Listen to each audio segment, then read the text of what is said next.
बिस्मिल्लाहिर्रहमानिर्रहीम। अस्सलामु अलैकुम। नन د शियाटिका په باره کې خبره کوو. शियाटिका یو جنرال ټرم دی دا استعمالیږي د دغه لپاره چې کله د ملا درد دي او هغه خپې ته راځي، نو دې لپاره د शियाटिका دا ټرم استعمالیږي. خو په دې کې مین کم دغه چې دی هغه د ډیسک مسلې د ملا د ډیسک، نو دې کې څوک ورته پرولیپس وایي یا څوک ورته دا وایي چې ډیسک چې دی نو بې ځایه شوی دی، څوک ډیسک بلج ورته یې لپاره استعمالیږي. اکثر خلک MRI وکړي چې زما د ډیسک مسله ده، څوک ورته دا وایي چې یاره په دې کې پر رګ باندې غوښه راوړېدلې ده. نو په دې کې یو تپوس ډېر کامنلی کېږي چې آیا کله مونږ اپریشن وکړو، لکه یا چاته د اپریشن ضرورت دی او یا اپریشن ضرورت شته او که نه. اوس که یو ډاکټر چاته ویلی چې یاره د اپریشن ضرورت دی خامخا به یې وته، نو زه هغه نه دغه کوم. خو زه جرنلي یو خبره کوم چې کم په UK کې یا USA یا بار ملکونو کې کم پروتوکول د دې لپاره استعمالیږي، جرنل چې دغه دی نو په هغې باندې به خبره کوو. ځکه چې اکثر دې کې یو مسله پیدا کېږي، هغه دی چې خلک MRI روړي وایي چې یاره د MRI وګوره چې زه اپریشن وکړم او که نه.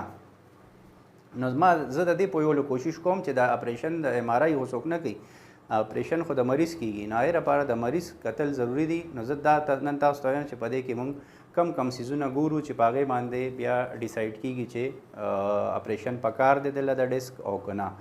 نو جرنلي بهر ملکونو کې هغې 3 څیزونه په دې کې ګوري.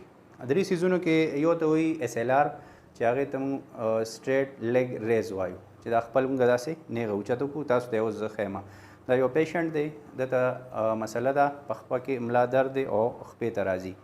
نو په ده باندې به مونږ تاسو ته زه دا وښیم چې لکه دې کې کم کم څیزونه ګورو. نو یو سټریټ لیګ ریز شو اولنی، دویم چې دی نو هغې ته مونږ ریفلیکسز وایو، او دریم چې دی نو هغې ته مونږ مسل پاور وایو.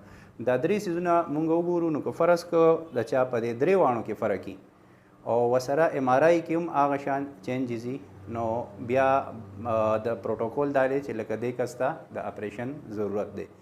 که فرض که په دې کې 2 څیزونو کې فرق وي او یو یې ټیکي، نو هغې لپاره بیا مونږ دا کوو چې دی په ابزرویشن کې واچو، میډیسن ورته دغه کوو، لږه فزیوتراپي، نو وګورو چې آیا د امپرومنټ راځي که نه راځي.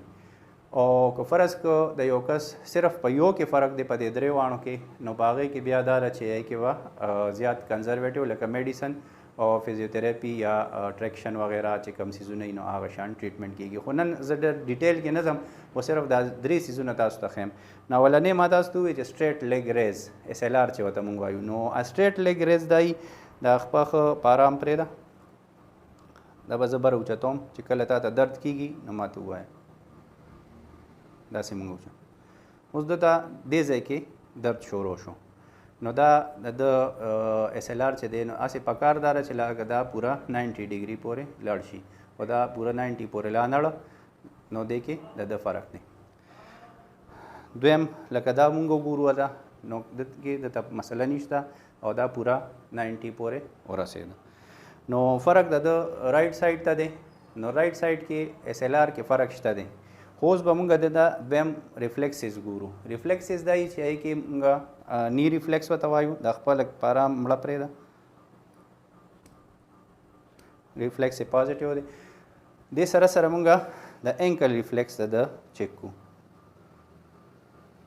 نو د دواړه ریفلیکسز صحیح دي، نو مطلب د SLR کې فرق شته، ریفلیکسز یې صحیح دي. اوس د دې پاور به مونږ وګورو. نو ته په دې ګوته باندې په بره زور وکړه، پاور هم صحیح دی، په لاندې زور وکړه. اوس په دې روغه پنجه باندې په بره زور وکړه، په بره په لاندې پې زور وکړه، دا صحیح دی.